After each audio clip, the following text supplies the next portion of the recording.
preço do gás de cozinha deve ter uma redução para o consumidor até a última semana de abril. Federação partidária deve estrear nas eleições deste ano e você vai ver também. Brasil concedeu mais de 70 vistos para ucranianos em março. Exército ucraniano se prepara para a última batalha em Mariupol. Você confere o que foi destaque no esporte no fim de semana. E uma reportagem especial sobre a importância do uso do cinto de segurança. Essas e outras notícias você confere a partir de agora. Olá, boa tarde, seja muito bem-vindo. Estamos ao vivo, agora é 1h02 pelo horário de Brasília. E vamos juntos dar uma olhada nos destaques desta segunda-feira. Até a última semana de abril, o preço do gás de cozinha deve chegar um pouco mais barato para o consumidor e a queda para as distribuidoras já está valendo. A Petrobras reduziu o valor do GLP para as distribuidoras em 5,58%. A empresa informou através de um comunicado que o preço do botijão de gás de 13 quilos para as distribuidoras cairia de R$ 58 para quase R$ 55. Mas o repasse da queda no custo do botijão de gás de 13 quilos deve demorar alguns dias para chegar ao consumidor brasileiro. Segundo os economistas, a melhora vai representar de R$ 3 a R$ 6,50 no bolso do consumidor em relação ao que estava sendo pago nos últimos meses. Uma pesquisa da Agência Nacional de Petróleo, Gás Natural e Biocombustíveis indicava que o valor do botijão de 13 quilos custava em média no país R$ 113. A Petrobras reajustou o GLP para as distribuidoras em 16% em março. Em algumas capitais, o preço do botijão foi de R$ 118 para R$ 130. O presidente do Banco Central, Roberto Campos Neto, afirmou que a inflação oficial de março, em 1,62%, foi uma surpresa para a instituição. O resultado do IPCA foi o maior para o mês desde 1994. Nas eleições deste ano deve estrear a Federação Partidária. A novidade foi criada após o fim das coligações nas eleições de deputados e vereadores. A federação partidária consiste na união de 2 ou mais partidos para atuarem como se fosse um só nas eleições deste ano. Ao contrário das coligações, as federações não podem ser desfeitas depois da disputa eleitoral. Apesar de preservar a autonomia operacional e financeira de cada partido, esse tipo de associação implica em atuar em bloco no Congresso por pelo menos 4 anos. Entre as principais diferenças para as coligações, que não podem mais ser feitas nas eleições de deputados e vereadores, as federações também devem dividir o fundo partidário, o tempo de televisão e unificar o conteúdo programático. Os partidos de uma federação devem se unir em todos os estados e atuar de forma única em território nacional. A federação deve ajudar os partidos menores a alcançar a chamada cláusula de barreira, criada para limitar o funcionamento dos que não tenham um desempenho mínimo a cada eleição. As coligações continuam permitidas para as eleições majoritárias, como presidente ou senador. A nova regra já entrou em vigor nas eleições de 2020 e reduziu o número de partidos nas câmaras municipais na maioria das cidades. O partido que não cumprir o prazo mínimo de 4 anos de filiação deve ser punido com a perda do horário de propaganda eleitoral gratuita e o impedimento de usar o fundo partidário. Um helicóptero caiu em Minas Gerais e passageiros são resgatados com vida. A queda aconteceu nesta manhã na cidade de Contagem, em Minas, e 2 pessoas estavam a bordo da aeronave. Segundo o Corpo de Bombeiros, as 2 vítimas do acidente foram resgatadas com vida e conscientes de dentro do helicóptero. O piloto, de 59 anos, foi conduzido até um hospital local em outro helicóptero e está em observação por causa de um trauma torácico. O segundo tripulante foi levado ao hospital de ambulância e não teve o estado de saúde detalhado. Ainda não se sabe as condições da queda e a altura que essa aeronave estava. O Brasil concedeu mais de 70 vistos para ucranianos em março. De acordo com informações do boletim Migração Ucraniana, os cidadãos afetados pela guerra também conseguiram aqui 27 residências humanitárias no período. O Brasil concedeu 74 vistos e 27 autorizações de residência humanitária para ucranianos no período entre 3 e 31 de março. As informações são dos Ministérios da Justiça e das Relações Exteriores. A ação concedeu as medidas de acolhimento para cidadãos afetados ou deslocados devido à guerra na Ucrânia.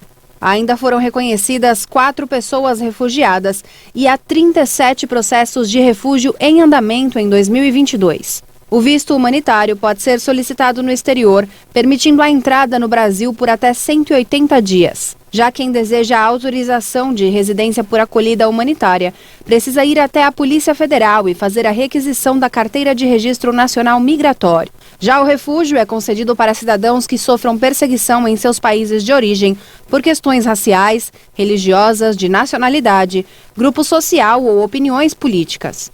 O requerente pode receber o documento provisório de Registro Nacional Migratório para identificação enquanto seu processo estiver em tramitação. Entre 2010 e 2021, mais de 3.000 ucranianos registraram residência no Brasil. E o ano de 2019 registrou o maior fluxo migratório, com 22.201 ucranianos entrando e 21.189 saindo.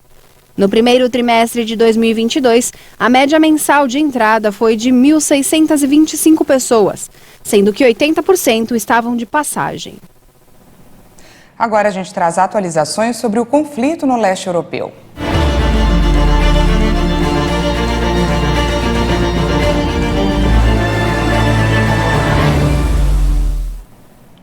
A semana começou com a Rússia aumentando as investidas no leste e no sul da Ucrânia. O exército ucraniano afirmou nesta segunda-feira que se prepara para um último conflito no porto devastado de Mariupol. A cidade está cercada pelas tropas russas há mais de 40 dias. A 36ª Brigada da Marinha, que integra as Forças Armadas da Ucrânia, afirmou no Facebook que hoje será provavelmente a última batalha, pois a munição está acabando. É a morte para alguns de nós e cativeiro para os demais. A nota diz ainda: estamos desaparecendo pouco a pouco, e afirma que quase metade da brigada está ferida. O comunicado deixou um apelo aos ucranianos. Não sabemos o que acontecerá, mas pedimos que se lembrem de nós com uma palavra gentil. A unidade informou que luta há mais de um mês sem munição, sem comida, sem água, fazendo o possível e o impossível. Também nesta segunda-feira, o presidente da Ucrânia, Volodymyr Zelensky, disse acreditar que haja dezenas de milhares de mortos no porto sitiado de Mariupol. O chefe de Estado disse ainda que a cidade foi reduzida a cinzas. Ontem, o conselheiro de Segurança Nacional dos Estados Unidos, Jake Sullivan, disse que o país se compromete a fornecer as armas necessárias para que a Ucrânia se defenda contra a Rússia. Durante uma videoconferência com o parlamento da Coreia do Sul, o presidente da Ucrânia falou sobre a situação em Mariupol. Ele acredita que há milhares de mortos na cidade. O líder ucraniano aproveitou a ocasião para fazer uma estimativa alarmante sobre mortos em Mariupol, cidade destruída pelos bombardeios russos. Mariupol está destruída, há dezenas de milhares de mortos, mas, mesmo assim, os russos não param a ofensiva. Eles querem fazer de Mariupol um exemplo. De acordo com a prefeitura da cidade, Mariupol está 90% destruída e 40% de suas infraestruturas são irrecuperáveis. No pronunciamento, Zelensky pediu ajuda militar aos parlamentares sul-coreanos. Fornecer armas necessárias para a Ucrânia significa não apenas salvar a vida de nosso povo, não apenas nos dar a oportunidade de libertar nossas cidades, em particular nossa sofredora Mariupol, mas também salvar outros estados e outras regiões de possíveis novas ofensivas russas. Nesta segunda-feira, o comando da Marinha ucraniana afirmou que se prepara para a batalha final em Mariupol após um cerco de mais de 40 dias e de esgotar suas munições. A Coreia do Sul já entregou à Ucrânia quase $800 mil de ajuda militar não letal, como capacetes e equipamentos médicos. Moscou assumiu a autoria do ataque que teria destruído o aeroporto da cidade de Dnipro, no leste da Ucrânia, no fim de semana. Segundo os russos, o local guardava um poderoso sistema antiaéreo. A Rússia realizou neste domingo novos bombardeios no aeroporto da cidade de Dnipro, no leste da Ucrânia. De acordo com autoridades ucranianas, o aeroporto foi destruído pelos mísseis e as estruturas próximas também. Kiev não detalhou o número de mortos ou feridos no ataque russo. O aeroporto de Dnipro já tinha sido salvo de um bombardeio russo em 15 de março, quando a pista ficou destruída e o terminal danificado. Dnipro é uma cidade industrial de 1 milhão de habitantes, atravessada pelo rio de mesmo nome e que marca o limite das regiões leste do país. A área tem sido alvo das forças russas desde a invasão de Moscou, mas até agora foi poupada de uma grande destruição. O ataque ocorre no momento em que a Ucrânia se antecipa a novos ataques do Kremlin no leste e no sul do país. A retirada dos civis das cidades do leste tem sido estimulada por Kiev. A saída segue sob os ameaçadores ruídos de artilharia depois do bombardeio na estação de trens de Kramatorsk, que deixou mais de 50 mortos na sexta-feira. Agora vamos mudar um pouco de assunto para fazer um balanço da vacinação contra a Covid aqui no Brasil. O país já aplicou mais de 421.028.000 doses de vacinas contra o coronavírus. De olho no nosso telão, vamos para o nosso vacinômetro. Segundo o Ministério da Saúde e as secretarias estaduais de saúde, mais de 176 milhões de pessoas tomaram a primeira dose. Isso representa 82,75% da população, enquanto mais de 161 milhões de brasileiros tomaram a segunda dose, o que equivale a 75,91% da população. No entanto, mais de 18 milhões de pessoas estão com a segunda dose atrasada. E a dose de reforço já foi aplicada em mais de 82 milhões de pessoas. O número corresponde a 38,72% dos brasileiros. Mais 11 milhões de crianças de 5 a 11 anos tomaram a primeira dose da vacina contra a Covid-19. E veja a seguir os destaques do esporte no fim de semana. E ainda a importância do cinto de segurança no banco traseiro. Em instantes, voltamos já.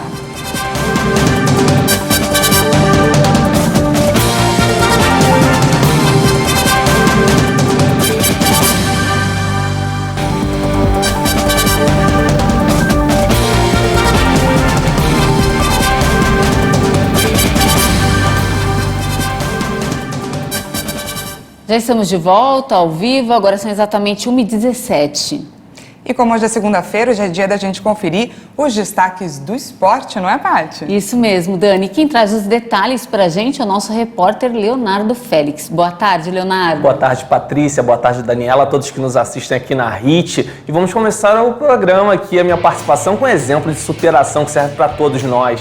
A seleção brasileira conquistou o bicampeonato mundial de futsal down neste domingo em Lima, lá no Peru.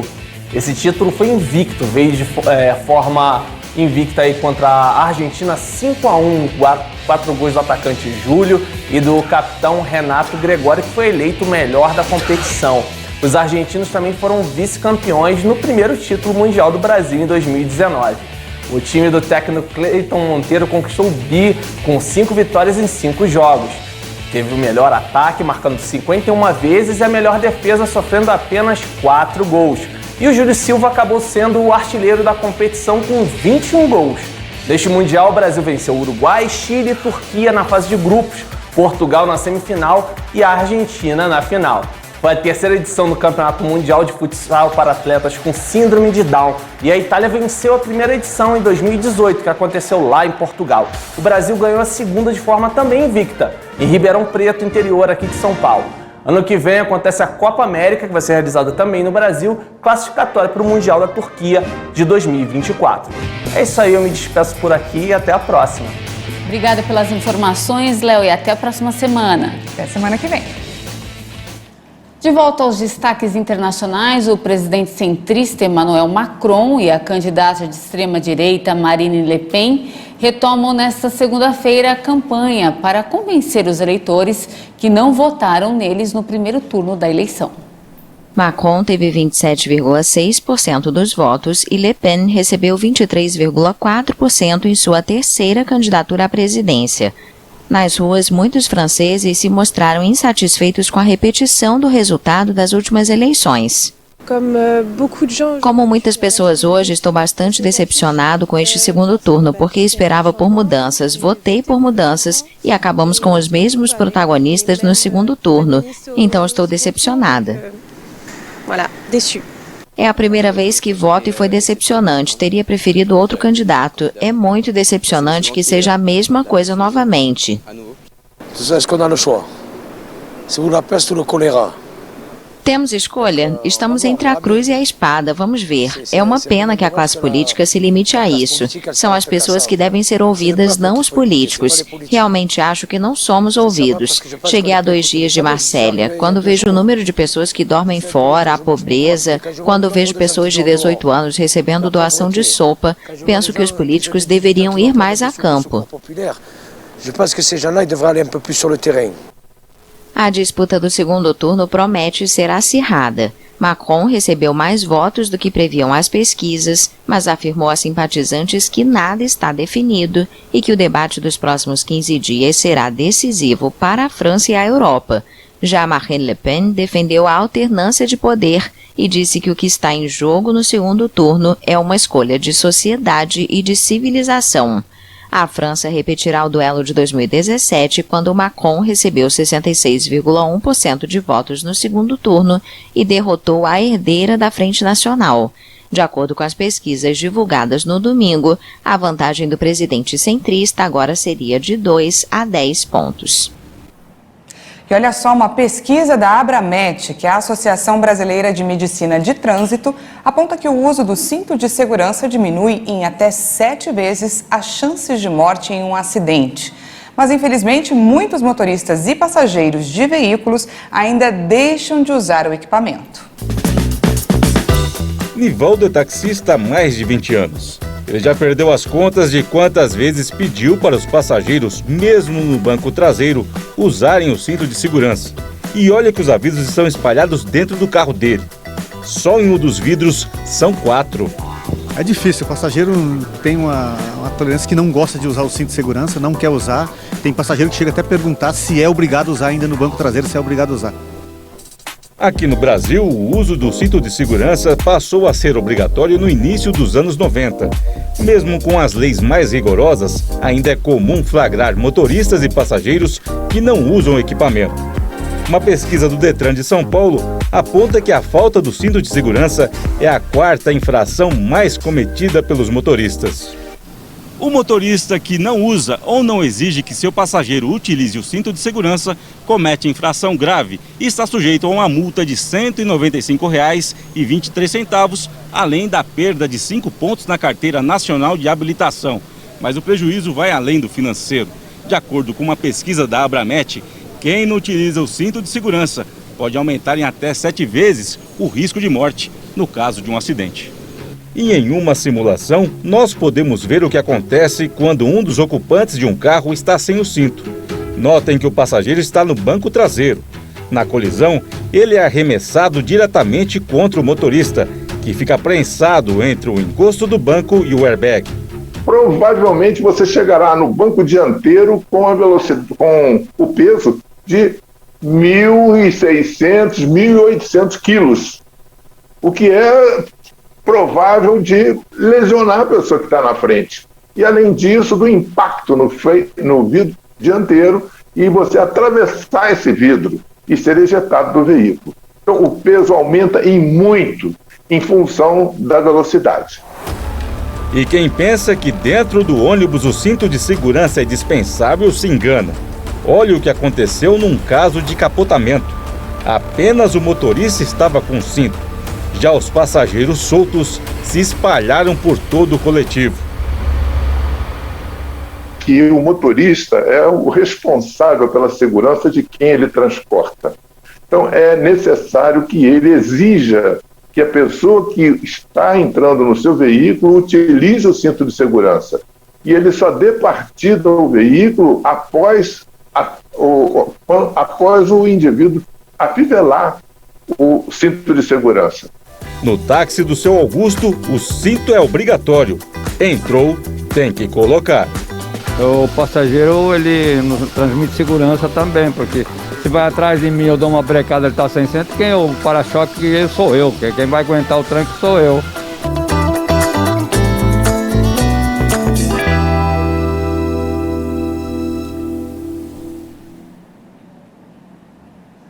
Você viu aí, o uso de cinto de segurança sempre. Importantíssimo, é seríssimo isso, né?